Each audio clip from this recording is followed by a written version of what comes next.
Oh man. Welcome back to the German Body Game Podcast. No pre-recordings this time. We are back officially. We'll say welcome back. Appreciate everybody that helped us out. My guy Jay, my guy fucking Dom in the studio. Fuck the Seahawks, by the way. No profanity, by the way. Yeah. I don't want to talk about football. It's like that's all we're talking about today. Before I start the video, if there's any ideas or topics you guys want me to cover in the comments, let me know. Get the comments up. Get the algorithm going. Yeah, you feel me? We don't, we cover a little. We can do a little bit more. Feel me? A little bit of everything. We versatile around here. OD. We versatile around here. Do a lot of positions. Players. We do a lot of things. We do things that Carson Beck can't do neither. OD. Go Hoosiers. Said it for a long time. We only got to cover the Natty. We already know who won. I said it from like week 7. I didn't think they were going to win the Natty, but I thought they were the best team in the Big Ten. I thought they were the number 1 team in the country. Shout out Mendoza. Shout out Uzi. But obviously, it's AFC, NFC Championship weekend. I told you I have some level 1 through level 5s for you. Just before we start, go ahead. Carson Beck, donate your $10 million to a charity foundation. Give me the Cavender twin or whatever her last name is. Give Haley me that. Cavender. Give me your Lambo. Give me everything. You decided to throw Doritos Locos Tacos for game on 1st and 10 with 54 seconds left. Into a cover 2, by the way. Do you know? At field cover 2. Do you know? And it wasn't really a cover 2. It was a flat. There was no flat out there, so it was no threat out there. It was 1-on-1. It was 1-on-1 on the backside. Yeah. There was a safety over top. And the 1-on-1 was supposed to be with the safety, but the flat corner. It was no threat. That's what I'm saying. Yeah, it was no threat. So he just dropped. I mean, it's not wrong, but like underneath. It turns into cover 2. It's either a cover 2 man and he's playing underneath man, or he was playing cover 2. I think it was cover 2. I feel like it was a cover 2 flat. There was no threat, so he just sank. Yeah, which I don't see wrong. But Carson, like, that's not your bad game. Like, you did the same. When they played, I think it was first down, right? It was first down. They literally just got a first down. I'm not gonna lie. Like, I was texting Kobe. I was like, "There's no way they lose. Like, I can't see how." I couldn't see them losing, bro. Like, for them to drive down the field, and Indiana was folding. They finally found a way to beat the simulated pressure. Yes. And I'm like, all right. I'm like, okay. I'm like, yo, I'm about to send my man. I'm getting my phone ready. I'm getting my thumbs ready. I'm like, yo, legendary comeback. They muffed the punt. They doinked the field goal. Like, I'm like, all right, bet, cool. And I also thought I'm sitting down there with my brother. I said, yo, either an interception is about to happen or it's a walk-off tutty right now. Yeah. Bro, I'm looking as the ball going in the air. I said, bro, no way he just threw that. That's the only thing I saw him throw the ball. I said, there's no way he's open right now. I said, there's no way he threw that. I said, is that open? Bro, I seen nothing but a red jersey come and snag that. Yo, me and my brother literally IRL reaction like this. Shout out to Z, by the way. IRL reaction like this. And like the same thing I was saying all year, Miami deserved to be in the playoffs. They showed why they deserve to be in the playoffs. Sure. I don't think number 24, just kill yourself. Don't condone that. I don't think that was the reason. Like, I think any team who gets hot at the right time could do something like that. But I think the biggest thing for me watching that game was Miami's D-line. I don't want to talk too much about this, but Miami, yeah, for sure. I don't think Ruben Bain will be anything like Myles Garrett or Michael Parsons, but he put up a great performance. Number 99, I don't know your name. I'm not tapped in. Amon Moulton. But he put in a crazy game from the D-tackle spot. I think that was the biggest problem. If their D-line wasn't existent, Mendoza would have had maybe 300. And he had to rush the ball quick. They had him rattled. He had to rush the ball quick. He didn't look as great, but throws. in the last second half, I think he locked in. Obviously, he had the QB draw. Ian Connor. He had some good back. Ian Connor. Please just don't play back ever again, bro. But we're on to the next. I'm not about to waste my time. So we'll start from the level 1 through 5s. Do you want a New England Patriot first, or do you want the Seattle Seahawks have first? Give me Seahawks. Okay. The Seahawks is Sam Darnold. So level 1. I just want to see how you feel about Sam Darnold. Level 1. Former Seattle quarterback, Geno Smith. Oh, we're doing Sam Darnold versus like old. No, just right now. Sam Darnold. Okay. Level 2. Daniel Jones, pre-injury. Daniel Jones pre-injury. Pre-torn Achilles, 8-1. Sam Darnold. Okay. Level 3. I feel like this might be quick due to what we just occurred and the amount of turnovers you just threw. Josh Allen, CJ Stroud. Cole Bridge Bernard Jr. T.J. Stroud. Yeah, Sam Darnold.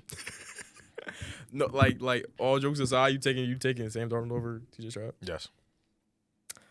Okay. I mean, hey. I just want to say there were some conversations in 201 freshman year A particular man said Bryce Young better than C.J. Stroud. Can't lie. Amen. It's coming to light. Can't lie. It's coming. You to can't fruition. even blame me. It's coming to fruition. At the C.J. Stroud rookie year, could you even blame me for that? But you said bro? before the draft because we came before the season started. Yeah, and I was like, yo, I think C.J. gonna be nice. And the rookie, I'm like, oh, my take might be right. He pulled up a Jaden Daniels before Jaden Daniels, and then Jaden Daniels did some. I don't know. Maybe it's because they traded away Laramie Tunsil. He has no. I don't protection. think. I don't know. I think bro. the Panthers' O-line is still bad. Is the Texans probably way worse? Worse. Probably, but he has a better option. He has Nico Collins. He has Nico Collins. I mean, yeah, but I don't know, dog. Get a new warm up. Stop shooting that damn basketball for your. Amber Rose. It's all Amber Rose's fault, man. Oh, and fucking the press tour he did with Micah Parsons. Anyways, level 4. You're not Micah, CJ. Level 4. I'm very intrigued to see where you go on this. And I put this here because I think you're gonna pick Sam Darnold, and level 5 is gonna make you pick an interesting guy. But level 4, Brock Purdy. Sam Darnold. As expected. I watched the agree. 49ers game, and this is not even me hate watching. This is not me hate watching. I don't agree.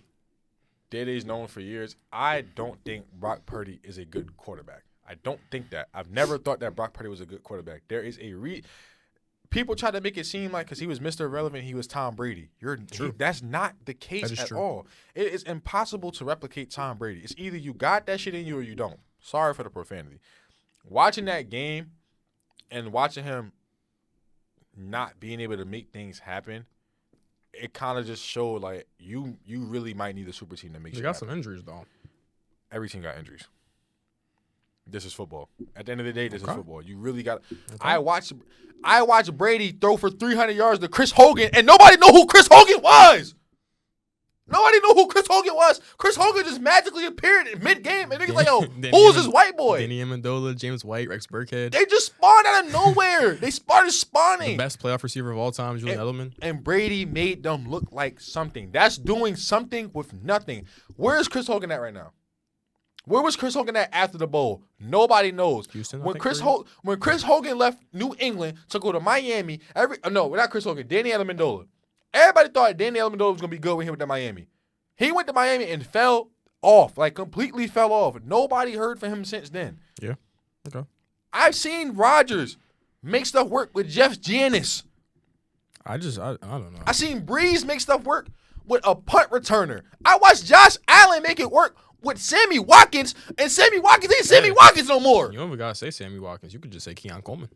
What are we talking about? I love cookies. Pat made it how far? Come on, dog. Like, be for real, dog. All right. That's all I gotta say. I mean, I would say Brock Purdy. I don't think Brock Purdy is great. We originally came in as Brock Purdy haters. I think I've evolved to say he's at least top 16, top 17. He's an upper half quarterback in the National Football League. And on a good day, he can do it, but I don't think he had a good playoffs. Like, even in our game, he looked fucking horrible, and the Eagles are just an abomination of a franchise. I'm just too pissed off. I don't even want to talk about it. Level 5. No way, bro. Sam Darnold. Iceman, baby, why you so cold? Change the world. Caleb fucking do your nails, Williams. I'm painting my shit red just for Caleb. CW13. Like the entire season or playoff run? Right now. We're going playoff run? Like just entire right now. season? If you had to pick a quarterback to lead your franchise next year, after what you saw from the entirety of the season. That's tough. That's tough. Low-key, it is tough. I have some things to say after this. Only reason why I think it's tough is because Caleb is still struggling with the same things he struggled with all season. Like I said, accuracy. He threw more interceptions than he threw touchdowns throughout his postseason run. I think it was tied, but it was still, 5. still I think it was 5 and 5. No, I think it was 5 to 6 or 7, if I'm not mistaken. Ironically, shout out to Von Edwards. But Go check. I think it was 5 and 5. Though. I don't. Was it 5 and 5? What was that? And what was the accuracy? 4 and 5. 4 and 5. 4 and 5. 4 touchdowns, 5 interceptions. Yes. What was the accuracy? 51. I don't know the exact number. Actually, I can check that shot number. Playoffs. I'm pretty sure it was 51, right? 52. 52. He had 618, 4 touchdowns, 5 picks. And if I were to pull up Sam Darnold stuff, right? Let's just game-winning drive. I'll pull up Sam Darnold. I haven't searched up Sam Darnold name in 10 months. Fourth quarter comeback. Oh God. I have some things to say, but you know how I feel about the No. I know. I just want to pull this up real quick, just to see something before I make my take. Sam Darnold in the playoffs. Let me see his stats. I mean, we already know what he did last year. Let's not forget that game. Not even talking about season. Let's not forget that game. What did we say? We're talking about this year. Okay. All right. 12 for 17. That's a Jalen Hurts stat line. 124, one touchdown. 70%, 124, one touchdown. Shit, he ain't need to throw the ball. Only took 2 sacks so far. I don't have to take Sam Darnold based off the production. Based off what I see. Based off what I'm getting. Now, granted, what I will say is Caleb Wilson, not Caleb Wilson, Caleb Williams. He mastered he mastered the run back 30 yards, Kobe fadeaway for a touchdown. I don't know how he mastered that. I don't even get it. When I'm watching the game, when I'm watching him do it in the Rams game, I'm like, oh, that has to be a pick, right? And I'm looking the turnaround, the fuck you three to Cole Kmet in the back of the corner. Yes, bro. And I'm looking, I'm like, oh, interception, game's over, bro. I just see it hit his hands. I said, oh wow, he really mastered that. DJ Moore is a part of Al Qaeda, as Nick Saban said. Bro, he should never threw that ball. The people that throw RPOs, he's a terrorist. He should never threw that ball to begin with. You understand football. I know I do. You know that he was supposed to go in front of the safety. Granted, was the ball perfect? You could sit and ask me, was the ball perfect? No. But is he catching the ball if he runs flat in front of Cam Curl's face? I don't know. Yes. I watched it. Even if he's not, he's breaking the ball up and it's not an interception if he cuts the short. Yeah, he still should get more effort. And they're blaming Caleb. Hit the check down. Nigga, there was no check down on the play. It was a shot play. What are we talking about? Shot play. It was a play designed for that. They thought they were going to get some cover 2 variant, and they were going to put a post over and a drag under to bring the safeties. It's like a flood concept. Yeah, and then they got pseudo. They got zone on one side, and they got man-to-man on Cole Kmet and Luther Burden. They brought the people down like they were supposed to. Had the wide open space for DJ Moore. He didn't catch the ball. He got intercepted. And he's so trash. I mean, I don't agree with the accuracy narrative. I don't think accuracy is everything that makes a quarterback. Like, I was talking to Strack about this. Not DJ Moore. Caleb Williams and Drake May are literally like polar opposites. Like, one is conservative and still gets a lot of yards, and he's still very accurate. He puts the ball on a dime every play. And then Caleb Williams is, and some inaccuracy problems and some ridiculous throws that we've haven't seen since Pat. But that's what's gonna happen when you. Well, I seen some passes of Lamar, but. I know what you're talking about. I seen that exact one. Don't do that. Okay. All right. But I think that's what happens with a dual threat quarterback. They're gonna struggle with accuracy because I see in Caleb. And it really is. He really does love the on the runs, the cross bodies, the uncomfortable throws more than he loves the comfortable. What I see in Caleb is still like a little bit of USC gameplay sometimes. And it's gonna work. Kind of like. I feel like it's like a instinct, like, oh shit, my line not blocking. I gotta just hurry up and just, And sometimes he would have a clean pocket. And like when I'm watching the game, he'll have a clean pocket. I'm like, yo, why did you move? You had the pocket is there, but I just think his brain is just so used to, all right, let's get out of here and let's try to make a play. Let's try to, make something out of nothing. But to speak to the interception, I watched a post game interview with it was like Skip Bayless, Aqib Talib, it wasn't Kobe Durant, it was Cam Curl and like a couple other people in there. And Cam was basically like, they've seen that play on film a couple of times. Like, Caleb had a tell, this and that, third, And he literally said, if Caleb would have threw the ball to Rome, it probably would have been a touchdown. I did see from that angle, but that's also a harder throw to make. Like, you still have to put that on a rope. Sure. And if you underthrow it slightly, the corner that was the safety that was trailing was going to pick that off. But, like, I'm not a Bears fan. I don't need to talk about Caleb. Yeah. I do think he's top 10. At the worst 12. Yeah, I was gonna say, I give you 12. At the worst 12, I think he's top 10 after what I've seen. I think from a pure talent standpoint, I've been saying it. It's unreal. His arm talent is ridiculous. I'm not gonna glaze anymore. He's not my quarterback. Shout out Uno. I just think he has to fix his accuracy, bro. No, you for sure have to get up from 50. You can't have it under 60. For me, I value accuracy in a quarterback because I feel like accuracy doesn't tell the whole story, but if you watch the games, you have to see, like, all right, if he was a little bit more – same shit with Lamar. When they played the Bills in the divisional round, when he tried to throw that corner out and he sailed it out of bounds. Well, no, it's actually is the same thing as Lamar. Yeah, it's the same thing as Lamar. The fact that – I mean, obviously Caleb doesn't run as much as Lamar, but before when we were debating if Lamar – like how good Lamar Jackson was, I would say his accuracy isn't good. He – like the same thing with Vic. Like their accuracies are bad. Like they're not as great. And then Lamar, I think, what was it? Since Todd Monken, it might have been a year before Todd Monken, But every year since then, it's been 60, it's been 70, and it's been 70. It was the year And we've before- it seen was the the year progression. before We've Mafia. seen the progression of Lamar Jackson, especially since 2023, passing wise.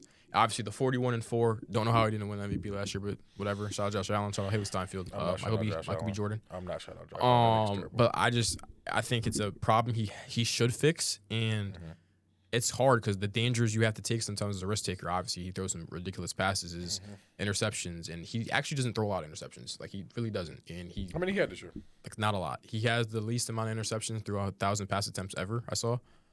He was very good at keeping the ball, and that's why the Bears won so many games, because they obviously the moral of the story was that they had a lot of fucking what's it called? He had 7 in this year. And The they year came total? Yeah, and they came later in the year. And what's it called? How many sacks he took? Let me check. Hold on. I don't know why I can't see it right now. 24 compared to last year, or 24 or 34? 24. Last year was 68. So a 44 difference. I think that's one of the things he got better at too, learning how to not take sacks and evading these things. And I think for me, he just has to figure it out. And I mean, I think he's top 10, top 12. I think he's a top 3 talent. If we're just talking about pure talent, I think it probably Mahomes, Lamar, and Caleb. But anyways, do you want to go or do you want me to name my Patriot You can go level 1 through Patriots, 5? man. I'm ready. All right. Christian Gonzalez. Level 1. Go, Pat, go. Keyshawn Nixon. All right, I have Christian Gonzalez too, but Christian Gonzalez, bro, I'm so sad. We could have drafted him. Tears. We could have drafted him too. Yeah, make me your GM, bro. Don't worry, I'm already rebuilding my Packers and franchise right now. Sorry, I'm building the Browns. Go Shador. So Christian Gonzalez or Keyshawn Nixon, I assume. Gonzo. Level 2. The Bears. Shout out MC North. Jalen Johnson. Jalen Johnson. Let's get some interesting names on here. So I go Gonzo. okay. Level 3. Man out in Carolina. J.C. Horn. J.C. Horn, number 8. Yeah, I like J.C. Horn so much, bro. I don't. I mean, I have I like J.C. thoughts. Horn. I have OD, thoughts, bro. but I will not influence anybody here. I might go J.C. Horn, bro. I think J.C. Horn. Nah, Then level 3. I go Gonzo. Okay. I go Gonzo. I go Gonzo. Level 4. You already know who had to be on the list, man. All Pro Q. It's cute. Hey, man. I've been saying this for a minute. It's cute. Sometimes it just has to come to light. I am depressed today, as of today, Thursday, January 22nd. My DB coach is taking a job to be, not my DB coach, Silas Strums, has taken a job to be the Dallas Cowboys defensive coordinator. I am, yes, Christian Parker, yes. I am depressed. I saw Cooper DeJean post about it and how he made him as a player. I am very saddened. As Dakota knows, he helped him. He was the quality coordinator. He helped Jair in 2019. Then he went to Denver as a DB coach. He made Pat Surtain All-Pro. I'm not saying he wouldn't have been, but he obviously helped Pat Surtain. Then he came to the Eagles, and he helped Cooper DeJean and Quinyon Mitchell become an All-Pro, and a great year from Slay. I am very mad because the Dallas defense, realistically, has a good defensive coordinator now and should be good. To be fair, do they have the corners to do it? Probably not. Maybe Deron Bland can figure it out, but level 4 Q, and you know who's going to be at level 5. You know who's not going to be level 5. DPOI, PS2. PSO. So it stops at level 4. I mean, me personally, I'm taking. Yeah, I'm taking. Damn, my bad. There we go. I'm not on steroids, by the way. I'm Sorry, taking. Sorry. I'm taking Q over Gonzo, and that's not even biased. I just think what I see in personally, like coming from a corner that back in high school I didn't get a lot of interceptions. I don't even get a lot of interceptions here. Like I think not getting interceptions is just as impressive as getting a lot. Yeah. Because obviously there's different types. Like there's types that every time the ball's thrown, it's actually picked off. Yeah. And there's other types that gamble a lot, give up a lot of yards, and gamble for an interception or a touchdown. Yeah. Hashtag Nate Wiggins. But people like Trevon Diggs or the Deron Blands that we've seen. And some players just change the trajectory of a team, and that's what Cooper DeJean and Quinyon have done for us. And you feel me? I think Gonzo's a great player. I think he's top 5. I think Quinyon Mitchell, PS2, and Gonzo are in that top 5. But hey, shout out Q. Are we doing this based off of just strictly like playoff players or just? I'm just talking about just right now. No, I'm saying like the level 1 through 5. Nah, it could be anybody. I just put the people that came to mind. I couldn't think of a level 1 good corner, so I just put your boy because I know it's your boy. That's not my boy. Mike is Shout my out Keyshawn boy. Nixon. Mike is my boy. Micah. All right. Shout out King. You go with the Patriots. Okay. You go with the Seahawks first. Go Pats. Shout out Kobe. You go Pats. Shout out Mike. All right.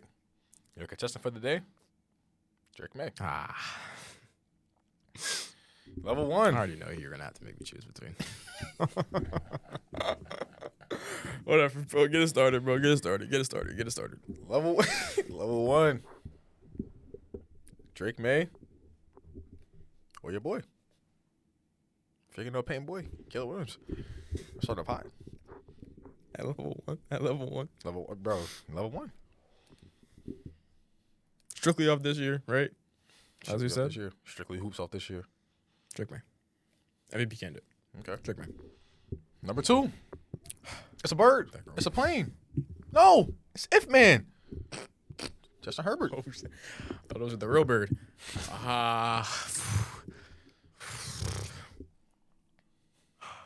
This means Drake May's top 5 if I say Justin Herbert, right? Yeah. Drake May. Drake May. All right. Drake May not putting that shit up I seen in week 1. All right. Wild card. All right. That's all I know. Number 3. You know, they're both MVP candidates, by the way. Just letting that be known. Drake May or Matt Stafford. We're going to talk about predictions later. This might be a precursor to this. Give me Aubrey Graham. Drake May. Give me. Oh, I'm Taking Drake May?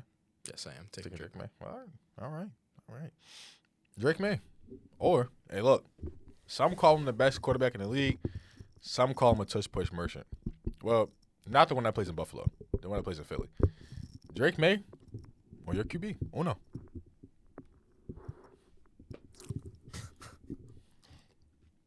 I plead the 5th. Plead the 5th. I plead the 5th. That's tears, bro. I plead the 5th. Tears. This year only. Drake May. Last but not least, Drake May versus Mr. 4 interceptions. Not C.J. Stroud. And won that fumble before going into the halftime. Drake May or here nigga damn MVP, Josh Allen.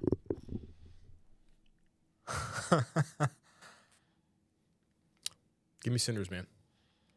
Give me Josh Allen. I'm still taking Josh. I'm still taking Josh. That was all right. That was hard. That made me hurt. That made my I heart thought hurt. you were going to Drake May all the way. I almost did. I thought you were going to Drake May all the way. I'm not going to lie. Give me Josh Allen. He's still number 2 in the league. All right. Now we're on to the Seahawks. Okay. We got your boy, Jackson Smith and Jigba. Round 1. Okay. We might get nasty. Not gonna lie. JSN and A.J. Brown.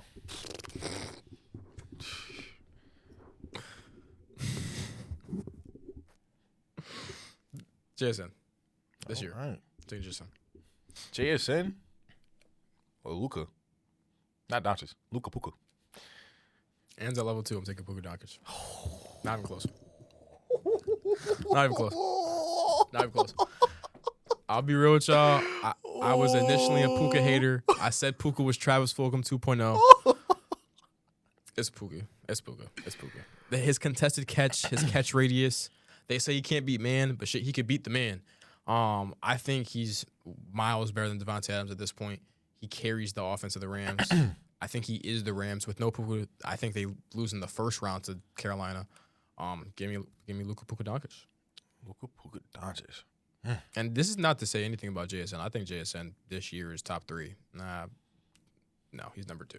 Realistically, Puka's number 1 for me. I think JSN's number 2. I think if in all totality, if we're bringing everything and how I feel coming into next year, JSN's probably top 5. Probably top 5. And I said he might be entering that last year.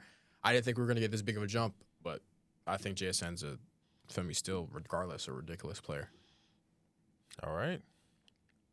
Luka? Oh. Or a Triple Crown winner, Jamar Chase? Just this year. I'm going off of just this year, by the way. And I'm taking Puka. All right. I'm taking Puka. Puka or the man that a lot of Philly fans are asking for them to trade A.J. Brown for, Jay Jettis. Justin Jefferson. Last but not Just least. I gotta take Jets. I still think he's the best in the league. Last but not least. I know the answer to this. I don't even know what man you could think of. Jay Jettis or CD's Nuts and Lamb. Hell no, that boy a fraud. Give me JJ. Give me JJ. I think he's still the best receiver in the league. He was hindered by some QB play. This is not to say that I don't believe in JJ McCarthy. I have full faith in 9, the GOAT. Shout out UM. Shout out Go Blue. Nice. But I think him getting hurt, them having Carson Wentz, and obviously it was more like a run game for them. It was more getting JJ adjusted. Yep. And I think towards the end of the year, he started to figure it out. And he'll probably go for, I don't know, 13, 14 next year, JJ, I think. But I think he's still by far, like, and if you count everything together, I think he's put together. He's the best receiver in the league. Mm-hmm. Okay. The game's game. Shout out Justin Jefferson. Shout out Jay Jettis. So next, we got, obviously, you want to go AFC or NFC first? This is just for me championship games. How we feel about it. You can go AFC. I'm gonna say we go AFC to get it over with because we already. Go AFC.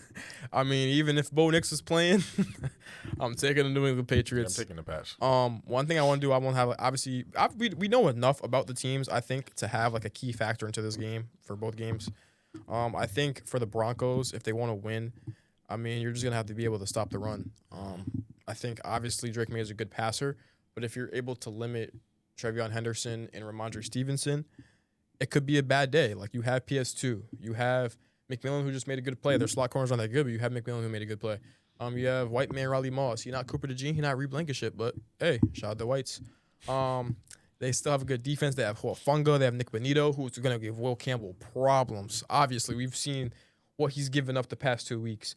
And I think the Denver defense really has to show up for what would be the first time in this, I would say in this playoffs, because it's only been one game, but in a game where they got pretty handled by a shorthanded Bills team. Mm-hmm. And then for the Patriots, I think you just have to be able to block. Like the Chargers, they weren't able to contain Khalil Mack, and then versus the Texans, they weren't. Bronny James went for 40. I don't know if y'all been watching basketball, but Bronny James went for 40, aka Will Anderson. If you know, you know. Jr., bro. That boy, oh my, in a blender. 3 sacks, 2 forced fumbles. That's one of the best games in the playoffs of all time. Like, no top 5 bullshit. edge in the league, by the way. Shit, he not. Top 3. He 2. I know. Only one better than him is he 3. Once you said that, I already know he was gonna say that.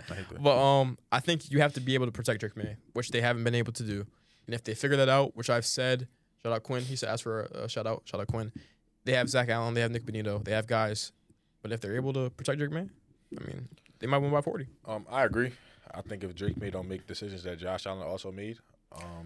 Prime example, like when Bo Nix threw a pick to the defensive lineman, and then in the following drive, Josh Allen decides to toss a pickleball downfield into double coverage to Pat Surtain and what's 21's name? Riley Moss. Yeah. Throw a pickleball down cover to them. I think that's the case. That was horrible. I watched Denver struggle with James Cook to kind of contain him when they were letting him get the ball. Obviously, Trevion Henderson, Ramondre Stevenson isn't a James Cook, but game is game. Mm-hmm. I also do think that the Patriots should really protect the ball due to the fact that they got a fumble on Josh Allen. They got a fumble on James Cook early on into the game. Mm-hmm.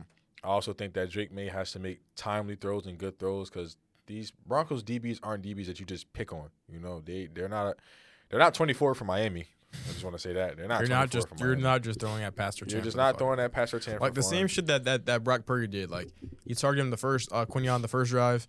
I don't think he really beat Quinyon. Like he just ran past him. Mm-hmm. Obviously, he still went 60 yards, but it's not like he down the field. It was a 10-yard dig and he ran 60 yards.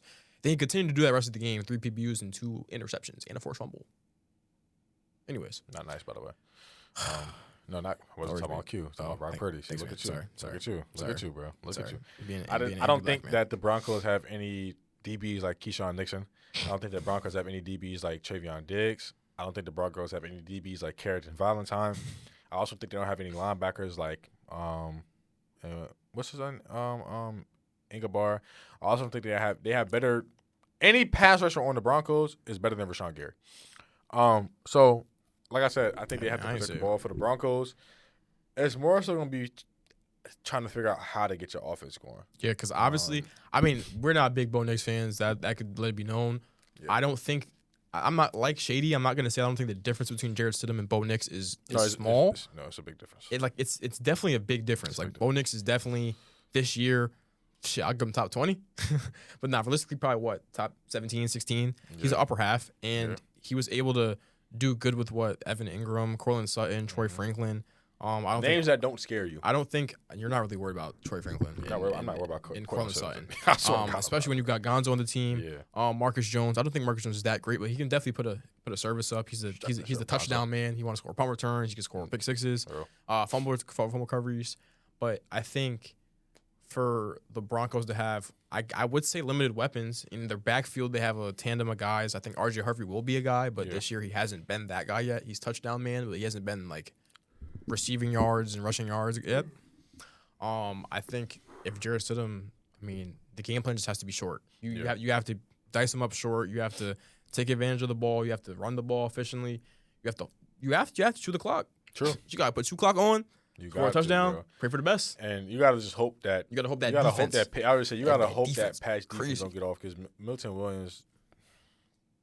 Patriots do have good defense. Guy's a dog. Patriots have a good defense. I don't want to talk about Williams. I don't want to talk about Williams. Look, I just think the Broncos have to find a way to capitalize on offense. Because I will say this: if you keep the defense on the field all day, they're liable to give up a touchdown. They're liable to give up 2 touchdowns, maybe 3. That's just how it works. I don't care what level you're at. If your offense can't score, if your offense is having more 4 and outs than the defense could provide 4 and outs, then they're going to get gassed and they're bound to give up a touchdown. You can't keep the defense on the field all game. Because, the thing is, we obviously have watched the Patriots. We have watched the first 2 games of the playoffs. The Texans – actually, we'll start with the Chargers. They didn't have a good game offensively against the Chargers. They were horrible. It took until the 4th quarter for them to actually wake up and take a 2-score lead. Mm-hmm. Then we go to the Texans. They obviously made 5 turnovers on defense. And I don't know if you saw, but how much points do you think they got with the 5 turnovers? Off of their, I think, 28 points they scored in total? How much did they allow or how many did they have? How much points do you think they got directly off of those 5 turnovers? What, 6? Oh, no. Out of 28? Out of the 28 points. Probably 14. 0.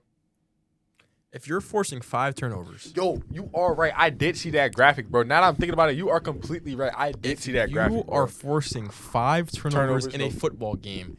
There is absolutely 0 reason for the game to be 1 close or 2 for you to get 0 points off of those turnovers. They have not playing in Denver? Yes, in Mile High, which is obviously a little bit different for me. Advantage, you got elevation. A little bit. That's way different. But I think they have enough to handle it. But if they can't capitalize off of their defenses, obviously plays that they make, whether it's Milton Williams, Spillane, whether it's freaking they are going against Gonzo, Hunter and Barney James Jr. So they got an Aziz Al-Shir. Yeah, Aziz Al-Shir. My bad. I mean, to be fair, the Texans defense is probably dead ass generational. Same thing with the Seahawks. The Texans is a really good defense. I see that TikTok. Somebody said the Texans went from J.J. Watt to Will Anderson Jr. and Daniil Hunter, bro. I swear. That's just nasty. Respect Daniil Hunter. He might be a Hall of Famer by the end of his career. I've seen some things. That's real. They have a really good defense out in Houston, but the gauntlet the Mickey Mouse gauntlet of offenses that the Patriots have had, they've had to play a great amount of defenses. So it shows that their offense obviously is capable. This is so weird not seeing Pat in the Super Bowl because you used to seeing Brady, then it goes from you used to seeing Brady to I'm used to seeing Pat, and now Pat's not in the Super Bowl, and it's damn, I don't know who's gonna win. Nah, it don't feel right without the Eagles, but realistically though, it doesn't feel right without the Chiefs in at least the AFC Championship game. Exactly. It was always in the AFC Championship game at least. No Ravens, no Bills, no Ravens, no nothing. Not even the Bengals. So it's a lot of good teams. They're just good teams. There's no great teams this year. There's a lot of good teams that at the right time are just hot. We'll talk about in the NFC soon, but I think basically for the Patriots you have to be able to capitalize off what your defense can give you. And for Denver, it's the same thing. You have to have your defense basically be your offense. You have to win. You have to win special teams. We talk about that here. You got to win special teams. You got to get the hidden yards. So if obviously Denver's able to control the clock, control the game, I think they have a good shot. But my prediction probably freaking New England by 14. Yeah, 14. I got New England by a touchdown or 2. So I mean, Patriots again. I'm sorry that we're gonna have to do this. I don't know. obviously we're in New England, in the obviously Northeast area. We've watched the Patriots all our life, and I watched Tom Brady win 6 of them things, and Drake May probably will get number 7. I don't want to see that. Game's game. NFC. Here we go. NFC. What you think? What you think before I weigh in on this? What you think about the NFC? Seahawks, Rams. Indeed. Should be the Eagles. My first take would be for the Rams. I feel like they have to come up big on special teams.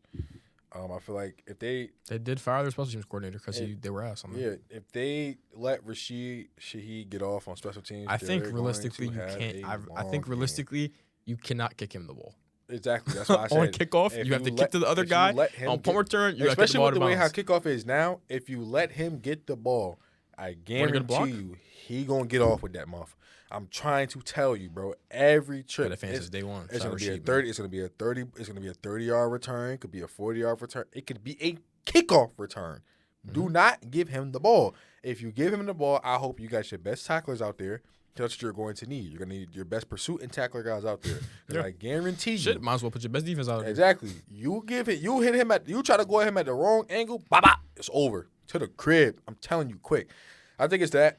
For the Seahawks offensively, if Sam Darnold plays, I think that Sam Darnold he looks good when he doesn't play panicky, if that makes sense. If he's not panicking and just trying to hurry up and just throw the ball and not make a read, Like, I'd rather him hold on to the ball and take a sack and live for the fight. I was gonna say some brain dead shit. I'm not gonna lie. I was gonna say that the Rams don't have a D line like how we've seen. Yeah, this nigga's mentally To be retarded, to be fair, they haven't produced like how we've seen them last year, especially with Jared Verse and obviously Byron Young and Braden Fisk and all the other guys they have on their defense. I was gonna say that their pass rush. I had a fucking.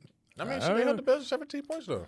No, I'm saying just them in general. The D line hasn't really got off how we've seen. Like it's usually like from the big plays that we've seen, it's been all secondary wise. It's been from the linebacker room. We haven't really seen Jared Verse besides a couple of TFLs last week. We haven't seen any sacks. We haven't seen some pass protection plays. I mean, but that comes from them making people make panic throws. That's why they're coming up with and throwing the ball away because you obviously know Jared Verse is coming. Yeah, so it's kind of. It's a 50-50 thing. We're not really 50-50. I kind of feel like for sure, because like we obviously saw how Sam Darnold against the same Rams team, by the way, played against in the first round, and he got massacred. He got sacked 9 times. I think he threw 2 picks. So I think like a regular season, if I'm not mistaken, he threw like 4 picks in a regular season. He had a horrible game against the Rams. He's not historically he's not good against the Rams at all. Obviously we know Jets man sometimes likes to come out like. I see Ghost Man comes out sometimes. Sometimes, turn the leaf. I'm good again. Yeah, I don't know. But like, obviously, that's the biggest question. I feel Sam like Darnold. I was on a live not too long ago. Shout out Pat Nation podcast, by the way. Indeed. Shout out to them. I was on there live. They had me out there as a guest, and I made a comparison. I said I feel like Carson Beck and Sam Darnold are the same person. If Sam Darnold wakes up and get out of the bed like, yo, I'm gonna play good today, and he's playing good.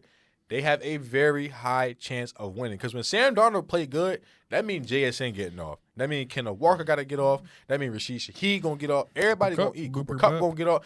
Everybody going to get off, especially if he's playing good. That means he's making all the right throws. He's taking hits while still making good throws. Yeah.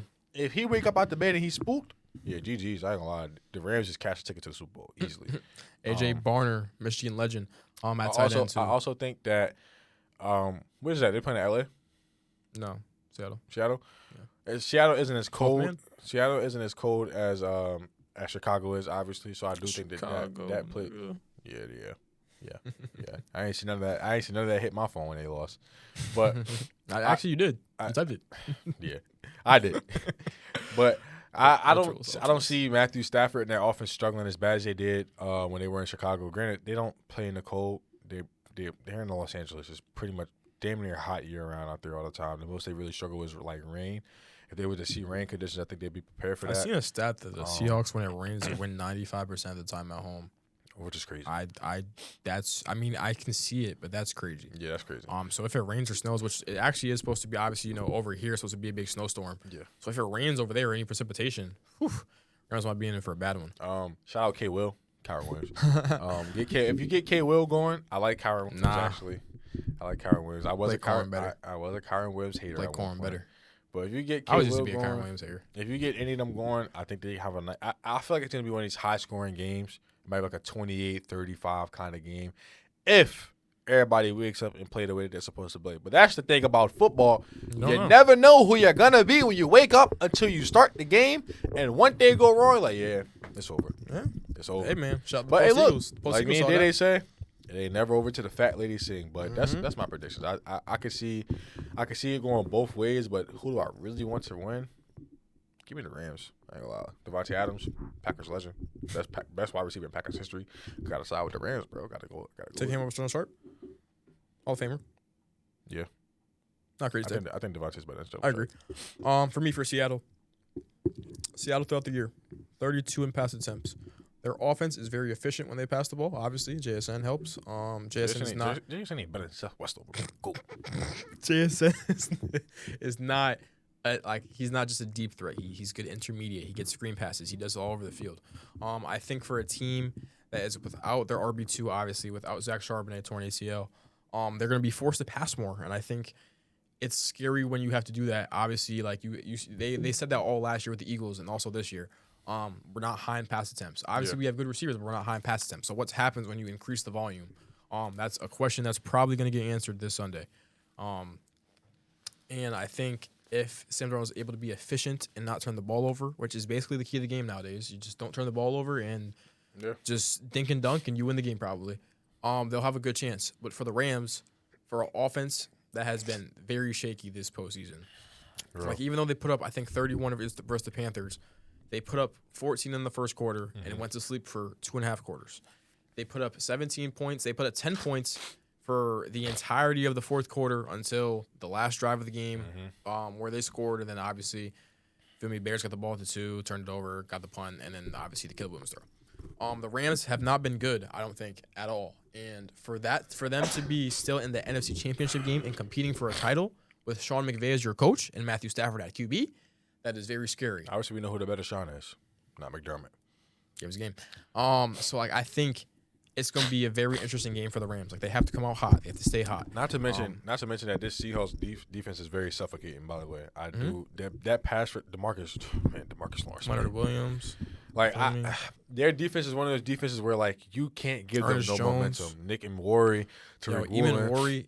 I said this on draft night, bro. He's Cam Chancellor. I said if he goes to the Seahawks, it's looking scary. He went to the Seahawks. That looked like Cam Chancellor. He's a 6'4" safety that fucking put belt to ass and put 4 hate tweets on the Niners. I think their defense is one of those defenses where you get a momentum and like they get that momentum going, it's gonna be long. And I think one of the also keys to the game is the secondary, the comparison in secondary from both teams. So if you look at, we'll go for the Rams first.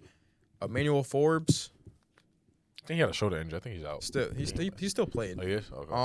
Freaking, what's his name? Kobe Durant at safety. I mean, Cam Curl's good, but he's not a cover safety. I don't know why I'm forgetting the other Darius Williams, Rams for the Rams corner. Like, those guys shouldn't really be able to cover Rashid Shaheed and JSN. Yeah. So it should be a favorable matchup for those Seattle receivers. And then you switch things over to the Seattle side. You have Tariq Woolen, who, if he plays up and presses, I think that's Puka's like worst attribute, like beating the press and man to man. I think Tariq gonna box his ass. You saw how he played against Jalen Johnson and them. I think even Kyler Gordon. And the thing is, and even J.C. Horn and Mike Jackson in week 1. And Tariq Woolen bigger than all them niggas. He's 6'4". Yeah, like him and J.C. Horn might be the same height, give or take, and he's bigger than Jalen. So if he's able to get those long arms on him, like it could be bad. Like obviously that's the thing that we've been saying recently, that Puka's not really that good versus man to man. Obviously he just wins for me with his hands and able to win. Man. And Devon Edwards. Like I said, you forgot the goal. Number 1, 6'7". Come on now. Shout out Devon Edwards, by the way. And then I didn't even talk about their best corner. Still got Devon Witherspoon out of Illinois. I thought his tape was ridiculous. I didn't think he was better than Christian Gonzalez, but he's still disgusting. And he a hitter. He hits hard. He a hitter. He can tackle. I love that about them DB. I love my DB like that. A hard hitter and he can cover. Come downhill. It's not even that he can hit hard. He can tackle too. Because you can hit hard, but that doesn't mean you can tackle. He can tackle. Shoulders, arms, rapping, rolling. He could cover. I saw a play.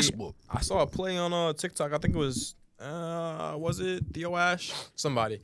I saw he covered 3 people in one possession. I saw that he was in the flat. He covered the flat route. He covered the in-breaking route. Then he got back and covered the corner, and Brock Purdy threw a fuck you 3.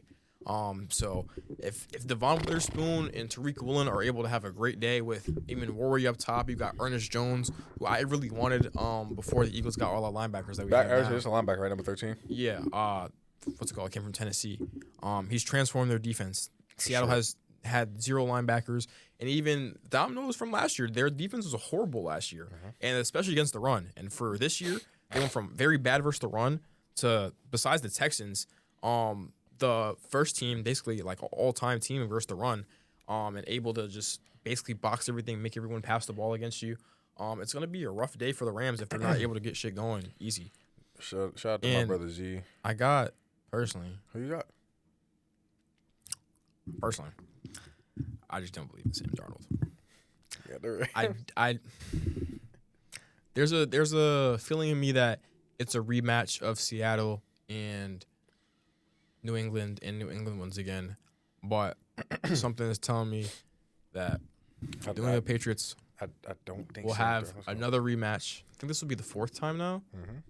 Right? No, 3rd, because they played in 2018, that boring ass Super Bowl. Yo, it was like 10-3. It was like 10-3 or something like that. Then right? they played, Then they played in 2000, I think, and then this would be the 3rd time. This would be the 3rd time for Matthew Stafford versus Drake May.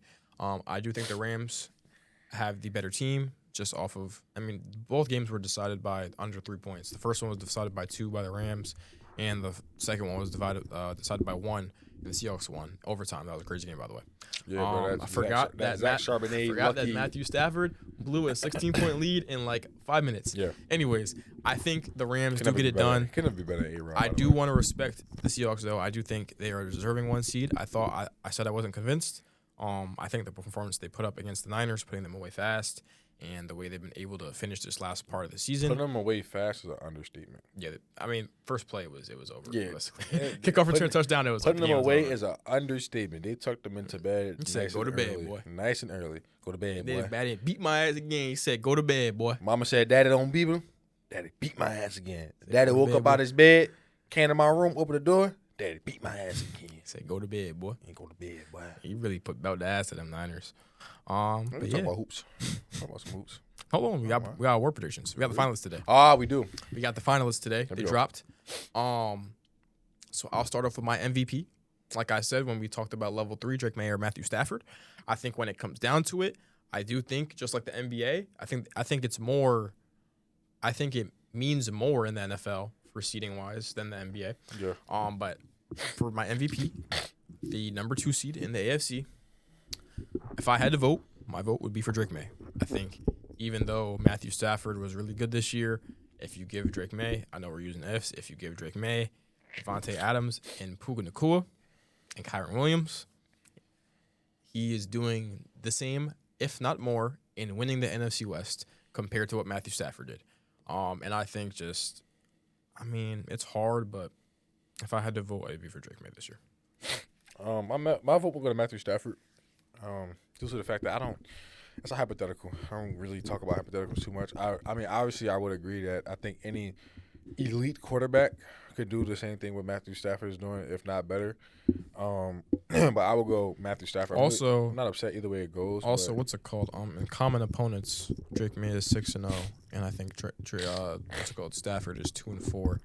So when you obviously the comparisons about how the Patriots' schedule has been Mickey Mouse, blah blah blah. Drake May, when they played the same opponents, is better and has been better. From a record and stat standpoint. And I do want to acknowledge all the people that were in. I forgot to do that too. Josh Allen, obviously. I'm never voting for Josh Allen. I guess. Drake May, obviously. Matthew Stafford. It's really a 2-man race. Somehow Christian McCaffrey. I mean, he had a great season. I don't think I'd say it was MVP worthy. I'm gonna be honest. I don't think we're gonna see another running back win MVP ever.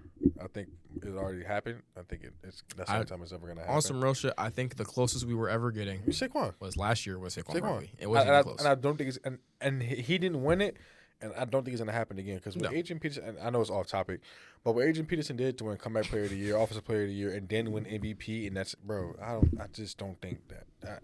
I can't. And then CMC didn't have that crazy of a year. It was still good. Like it was. It was a good. It was a great year. I think it was 1,200 rushing and 950. Great year receiving. Great year, but I hear. And Turn then the on- fifth. if y'all don't believe nothing we saying, go turn on that 2012 Adrian Peterson tape. Dog. I got his jersey still. That was Miles when he Garrett. came back off the ACL tear. Mind you, he had 2 ACLs in one knee. It's ridiculous. And the fifth, Trevor Lawrence. Strack's favorite, Trevor Lawrence. No comment. I mean, he had a great end to the season. He didn't start great, obviously, and he had a great end to the season. Yeah. So after that, we'll get into it. Defensive Player of the Year. This needs no discussion, but we'll list the other candidates not named, redacted. We're not even going to say the name because you know who it is too. Will Anderson Jr., Nick Benito, Aiden Hutchinson, and Micah Parsons. Obviously, the sack leader was not named. It's not even a discussion. If it's not unanimous, whoever's vote was not unanimous, you should be cut forever from voting ever again. It should be unanimous. Myles Garrett, 23.5 sacks, I think it was, right? Yeah. Great season from him. Before, obviously, I came on saying that he wasn't going to get it. And my statement was true. I said it's not possible. He's not going to get a sack a game. And he didn't. He had a game with that weak-ass half a sack that they gave him. That's not even weak. No, but listen. That week half sack.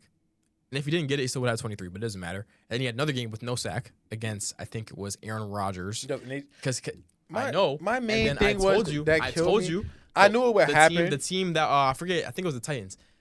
They were going to throw the ball fast, and that was going to be the game plan for the next 4 weeks, and it was. No, I agree. And then Joe Burrow pulled a fucking Brett Favre, and he just fell and took the sack, just like they did to Strahan.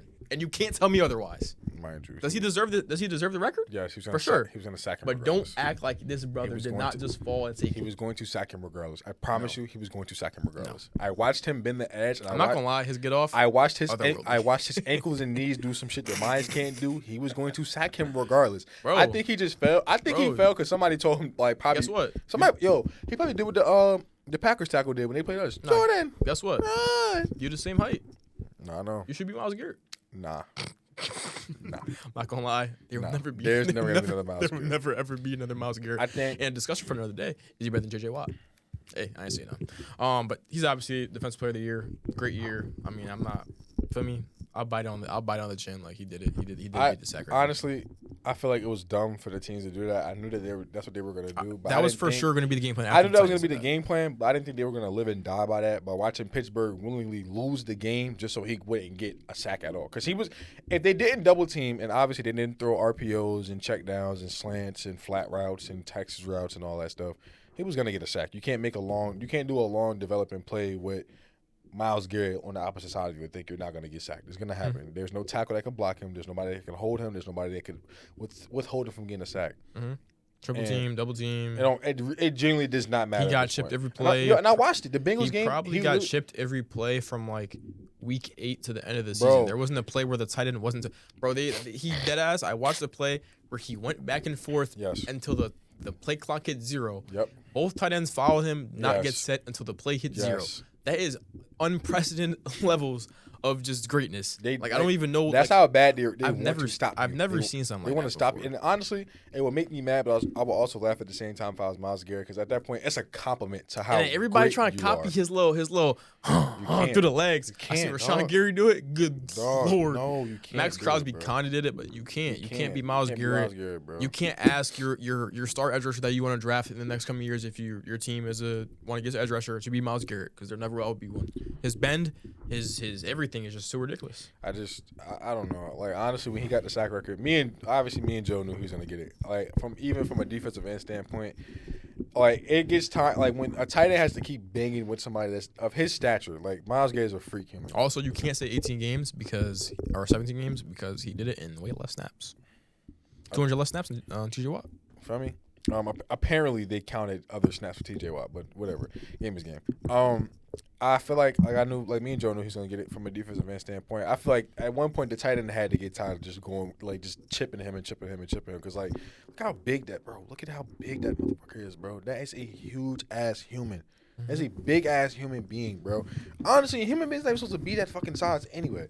But literally, and once he got it, you know what I'm saying? I was hyped for him. I was happy for him because, honestly, I thought TJ was going to get it the year. To be so real, like, I wanted him to see it, but I obviously wanted him not to, just to say it. But I realistically, like I like Myles Garrett. I enjoy watching him play, and he was so close. I was like, feel me, just go get it. Yeah. But Offensive Player of the Year, because obviously Defensive Player of the Year was not even close. Drake May, Christian McCaffrey, Puka, Bijan Robinson, or JSN. For Offensive Player of the Year. Mm-hmm. I mean, I could see him win off of Drake May. I could see Drake May win Offensive Player of the Year. Honestly, if he wins MVP, if he doesn't win MVP, I could see him win. I was gonna say if they don't give him MVP, which he probably isn't, I think it's possible that they give him Offensive Player of the Year. If not, then it's JSN. My vote, alternatively, is Puka Nacua.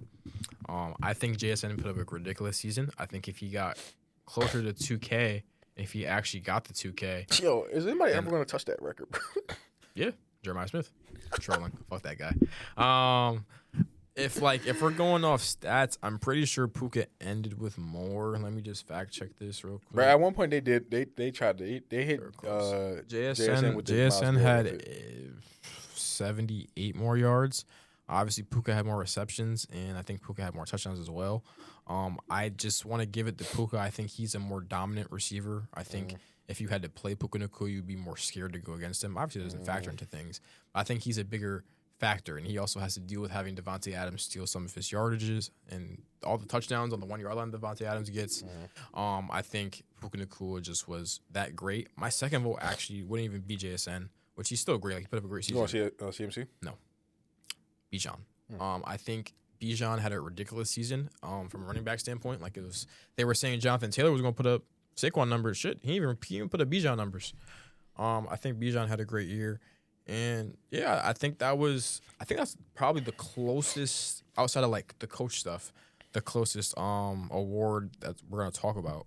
And Offensive Rookie of the Year, I said this since like week 5. I would go. I don't even think it's close. Like, it's genuinely not even close. No. Offensive Rookie of the Year?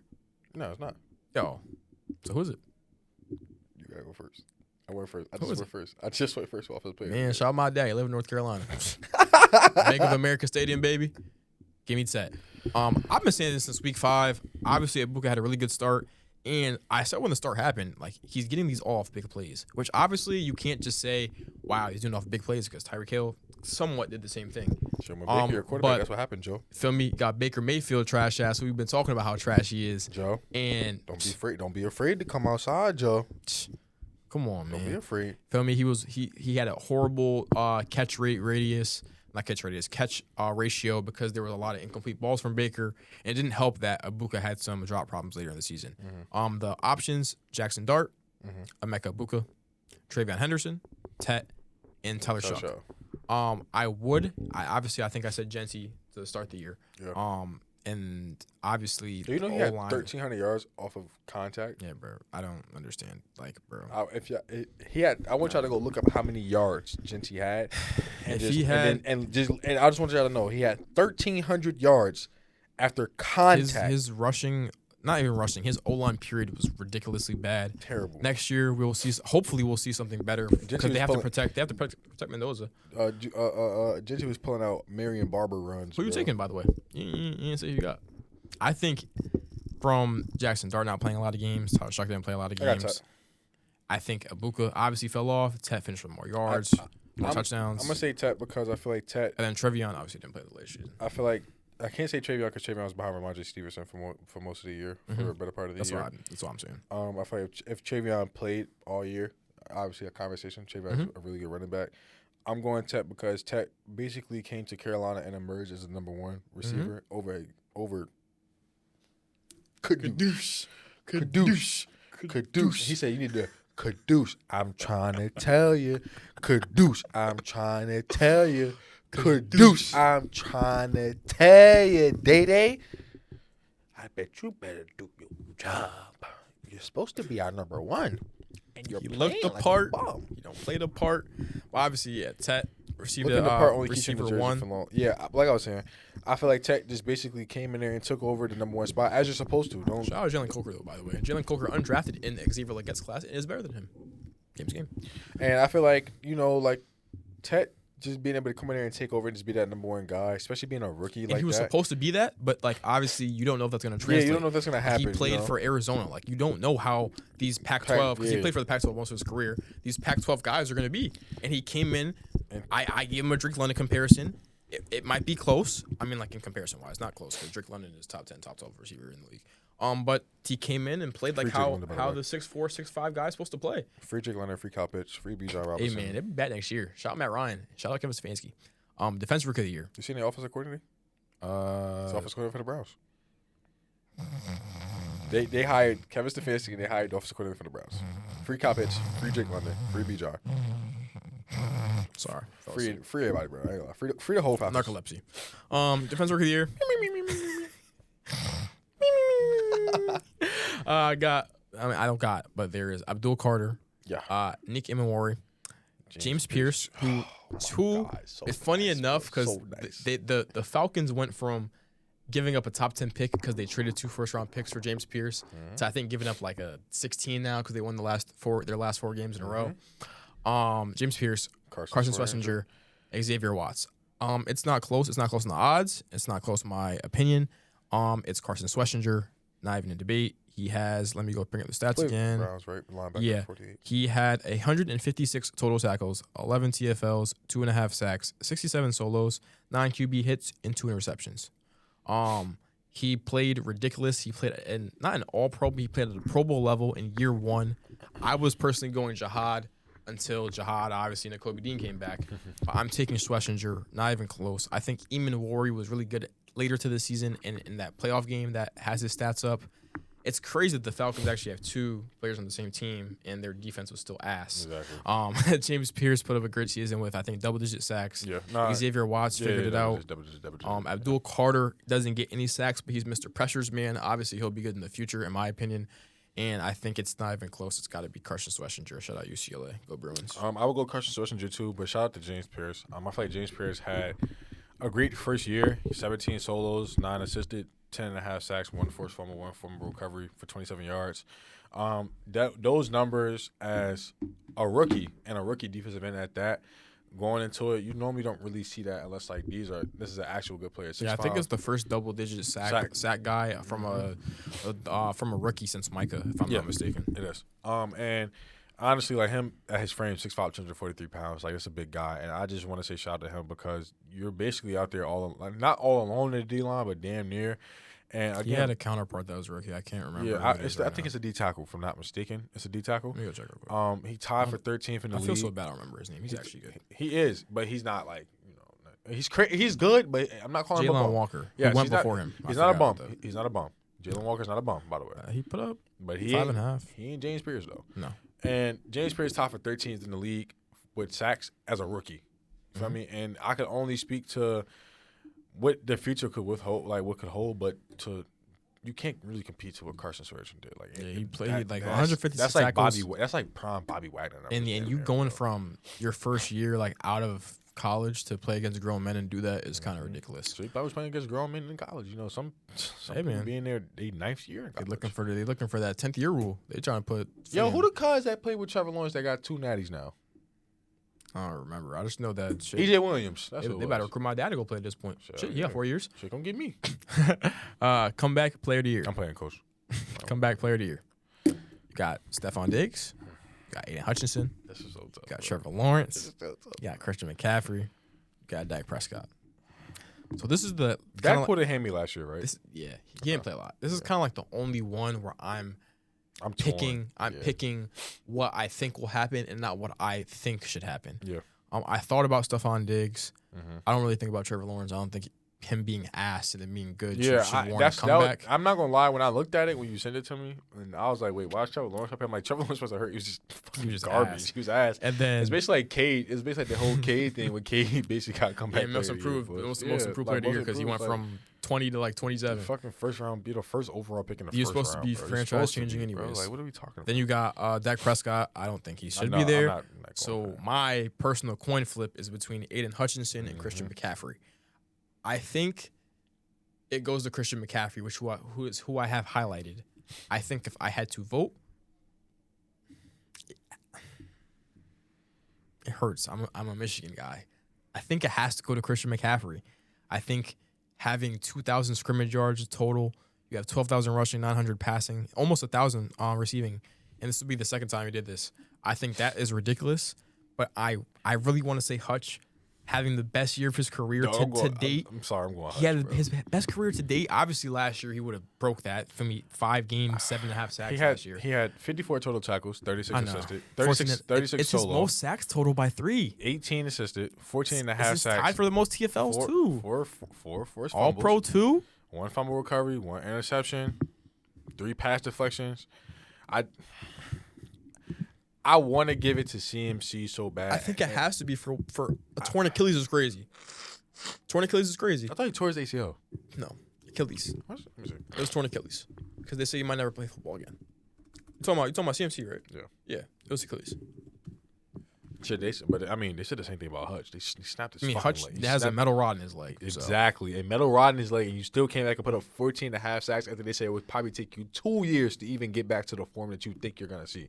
Now, I just want y'all to know, the man to my right thinks that nowadays when you get an ACL injury, it's the end of the world. We're living in modern medicine. Said that. Yes, you did. No, I didn't. Yes, No, I didn't. Don't do that. Okay. I'm going to go find the message. I'm going to screenshot and send it to him and make him edit it in. I've seen him talk about, we talk about ACLs in the messages. He makes it seem like you can't come back. We have modern medicine. That, bro. I really watched Adrian Peterson play football. I don't know.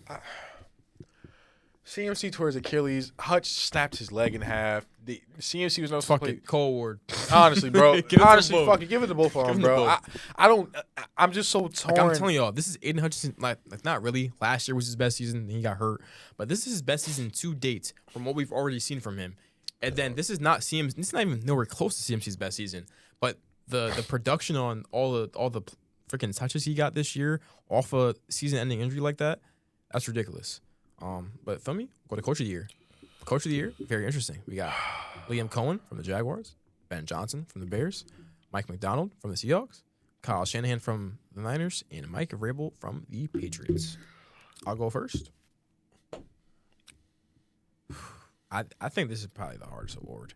Looking back at this, I know who my pick is, but like, I think low key, it might have to be Shanahan from having all his All Pros hurt for the entire season and still being 12-5. You can talk about how good Mike Vrabel was going from 3-4 or 4-13 to 13-4, making the playoffs. You can talk about how Liam Cohen turned around the Jaguars. They looked horrible to start the season. Now that they're in the playoffs, they played great. And then they obviously lost to Josh Allen, the GOAT. They're strong. And then you can talk about how Mike McDonald, feel me, changed the entire Seahawks defense. He came from the Ravens, feel me, stole all his defensive flow, brought it to Seattle. Now they're really rocking. But my vote is for Ben Johnson. The cursed city of Chicago. Honestly, you know what's so crazy? That was dead my vote. Cursed city of Chicago, coming off a year where it might be over for Caleb. Like, not because he's a bad player, but historically, the Bears have drafted a quarterback, then they fired the coach that wanted that quarterback, and the new regime has to deal with this quarterback they did not previously want. We did this with Mitch Trubisky, they did this with Justin Fields, and they did it again for Caleb Williams. I think for Caleb Williams to have the year he had, for the entire team, I don't think the Bears have a great roster all around besides I'd say the receiver trio. I think DJ Moore, Luther Burden is disgusting, by the way. And DJ Moore, Rome Odunze, and Luther Burden, that's ridiculous. And the addition of Colston Loveland coming on from week 5 on. They have a great 1-2 punch with that running back. I don't think they're great, but like as a duo, they're for sure disgusting. That's what I said. They have a Kyle Munning guy, and I'm saying individually they're not great. No, I'm saying as Kyle Munning guy, boy, I ever see that boy in the hole. Shit, I might run away. That boy run way too hard. He really. You gonna pull the Keyshawn Nixon? I might. I was really saying, like, while I was watching the game, he runs like he's a 7th round pick. Like, he runs like he might get cut after this game. And that's what you need. Like, he's been great. I think bringing a defense that was statistically horrible to force 33 turnovers. You got guys like Nashawn Wright, 6'4" corners, making 8 fumble recoveries and getting interceptions. A career year from Kevin Byard after he was horrible for us. Shout out, what's Nashawn Wright brother? Razan Wright or something like that from the Last Chance U? Zero clue. Hey, shout out TJ Edwards Edwards too, former Eagle. He snapped his shit in the first game versus the Packers. No, it was against the Rams actually. I lied. And then I just think he had a really good year, and I think that's my vote. If I had to give it number 2 though, it'd probably be for Mike McDonald for what he did in Seattle. For me, I'm going Ben Johnson as a Packers fan, very surprised actually. As a Packers fan, as a the team, the real NFC North team for the last 20 years. Amen. Anyway, it's Chicago, nigga. Oh shit, where they at? Oh shit, we all in Cancun. Woohoo! Oh yeah, we having the party. Hey shit, volleyball started at 12. As a guy who's watched the Bears over like years and years and years as like our rivalry, this year was a year where I'm like, damn, like we really could lose to them any given game. And I've never felt like that when we played the Bears. Like, I've never felt like that. And for him to go in there and turn that team around, a historically bad team. And then bring the rivalry back. To bring the rivalry back. The rivalry's dead back. A historically bad team, a historically bad defense. Like, we already know, like, for him to already have the passing yards and be the first to almost 4K, with how long they've been alive? I'm going to just say this. Bro. The Bears ain't been this good since they had Jay Cutler at quarterback. Nah. Hold on. Respect Mr. Trubisky when they was like 15-2. They was ass, but at least they was 15-2. Cinderella ass run. Respect Tariq Cohen. Respect. What's Tariq Cohen at now? Where Mr. Trubisky at now? Where's the head coach at now? Where's the defense at now? Exactly. That Cinderella ass run. This ain't St. Peter's, baby.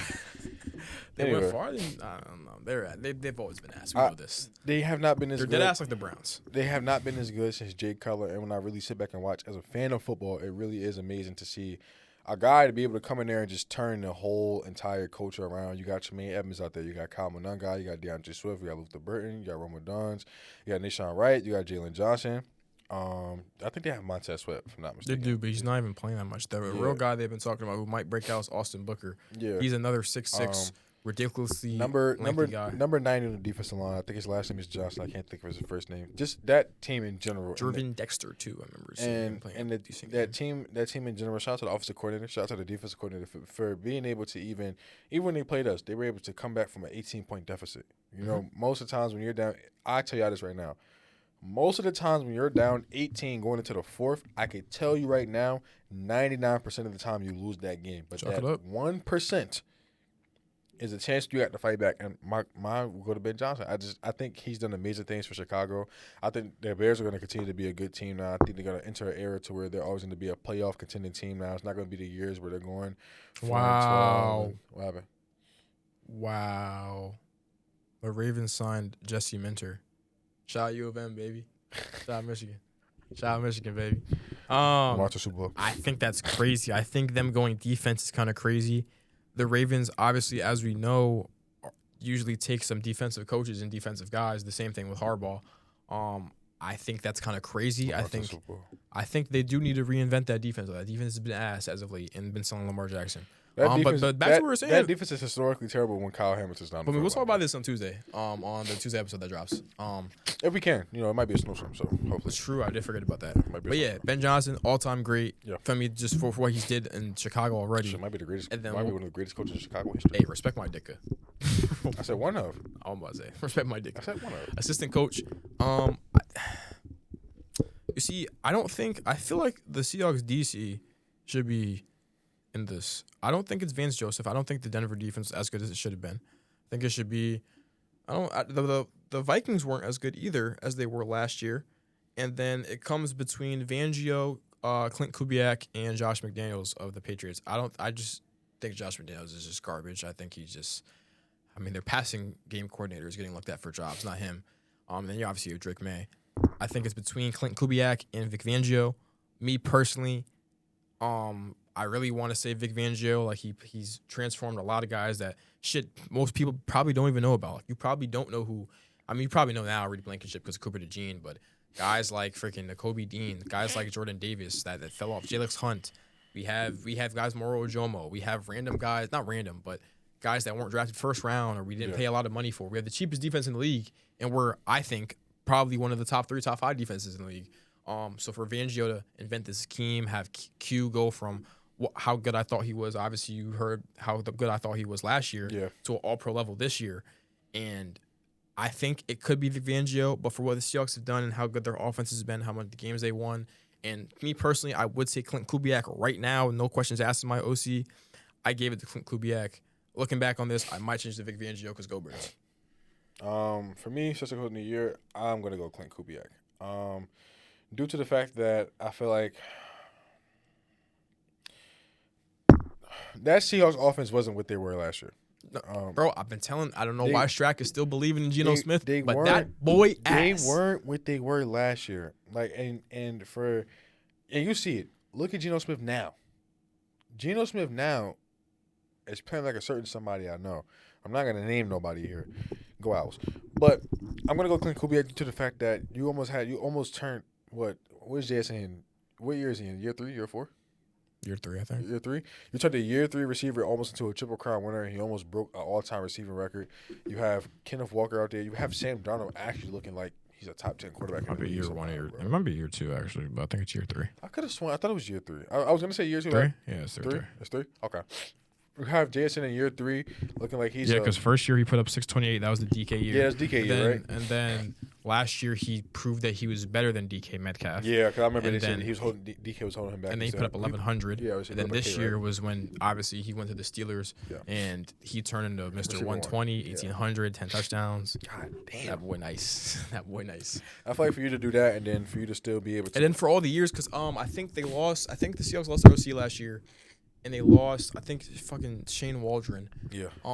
He was atrocious in, I think it was Chicago, and then he was atrocious in Seattle. Then he went to Chicago. The route tree got better for JSN. He was able to do more things. He was able to do things that he did at Ohio State, and he was able to become who he is today. So that's who we got. Next year, every award will be a Philadelphia Eagle. But I think that's it. Unless you want to talk about basketball. I know you got a 5:30 quota, so yeah, I do got to call it at 5:30 today. So it is currently 5:31. It is. The only thing I'm gonna touch on is Genie Bus. I just want to say this. This is the only thing. Lakers, right? Shout out to Tyrese Maxey, by the way. Also starter. I'm gonna sit right here and say this. The only thing I agree with is the whole Russ thing. Them signing off on the trade to get Russ, and them not taking accountability for it. But LeBron is the savior for the Lakers. LeBron is going to retire as one of the Laker greats. He won a championship to LA, and y'all were in a 10-year drought, damn near. Let me pull this up. Let me give y'all accurate numbers. So when y'all see this, y'all not hating, because I know a lot of people like to hate on Bron. I don't know why. In 2017, 2018, before Bron got there, they were 35 and 47. In 2016, 2017, y'all know what Bron was doing in 16. They were 26 and 56. 2015, retired, right? Yeah, 2015, 2016, they were 17 and 65, which is the lowest win total in franchise history. Now, everybody's going to say, oh, Bron came there and blew up our young core. And your young core got you Anthony Davis, Avery Bradley, Alex Caruso. Y'all kept Kyle Kuzma. Lonzo. You kept Lonzo. No, you had to get rid of Lonzo, actually. You had Lonzo in 2019. You had to get rid of Lonzo, but it bought you a ring. So now, I would ask... It did indeed bring you a ring. And I would ask a bunch of Laker fans, are you mad that they blew up your young core? And the best player, if we're being so serious, all around, probably Alex Caruso. Yeah. Like, if we're talking about just talent, obviously, it's probably Kyle Kuzma. Like, he's the best offensive player there. Yeah. But for a guy that wins the most, for me, brings winning defense culture, his defense is great. He can actually put up 15 if he needs to. And my whole thing is, Bron bought y'all Anthony Davis. And you got Anthony Davis, and Anthony Davis turned into Luka Doncic. Now, Bron don't come to LA. LA never gets Anthony Davis. LA never gets a 2020 ring. If Anthony Davis never comes to LA, you never get Luka Doncic, which means your shitty ass franchise is in the same spot for the last fucking 10 years. We're in 2026. Because the only reason they got Luka was to be the heir to the parent to LeBron James. If the season ended, to take over. Exactly. And you see what Jet T said? No. They said if they switch ages right now, Luka and LeBron, Lakers the best team of all time. I swear to God. Bron at that age? Come on, right, bro. Hey, man, Bron 27. If the season ended right now, the Lakers would be in the playoffs. If Bron, and then mind you, if the 80 didn't get the groin injury versus the Suns in that series, they would have beat the Suns. They probably would have went back to back. They were gonna 2-peat if Bron didn't get injured. They probably would have not 3-peated. If team. The crazy part is if team, but this is realistic though. Shout out Solomon. We're not shout out Solomon Hill. Solomon Hill is Hitler, but if Bron never got hurt, then we're talking about a whole different story, a whole different history. But then she's like, oh, Bron isn't grateful for us drafting Bronny. No, Bron said whoever draft Bronny, that's where I'm going. Y'all chose to draft Bronny. You did not have to draft Bronny. You drafted Bronny because you wanted to keep Bron, because Bron was saving y'all ass. Because they must have planned on packing up AD. Bron's been asking for a big for the last 5 years. I mean, we've known AD was a 4 for many years, and they decided not to get a guy next to him. AD first game on the Mavs, he had 23 in the first half before he messed up his adductor. That's crazy. He had 23 and 14 in the first half. Seriously. They bought you AD, probably one of the best defenders in Lakers history. Easily. One of the best big men in Lakers history. Easily. They are literally top 5. I think Bron's 4 and AD's 6 for double-doubles in Lakers history. You know how many people play for the fucking Lakers? A lot of legends. Fucking you know the best of them all? I wish I wish Genie Bus would have gave Bron to the Clippers. All my life, me, Bron, Kawhi, and AD would have been turned up in LA. I would have went out there and got me a Bron jersey personally. Fuck. Anyway, it's the end of the episode. Let me close. Dakota. Got your host here, Day. Shout out Don back there. Yes, sir. I will see if he's even producing next week because you don't, Hey, you we don't got know it. what happened if Seattle lose. You don't know. Never know. He might never show his face again. Hey, man. Shout out to everybody again. We'll be back on Tuesday. I wanted to give y'all a little bonus episode. We haven't been in the studio in a minute. You feel me? Hey, Appreciate y'all. before y'all end it, one pinky, one thumb, one finger, one love.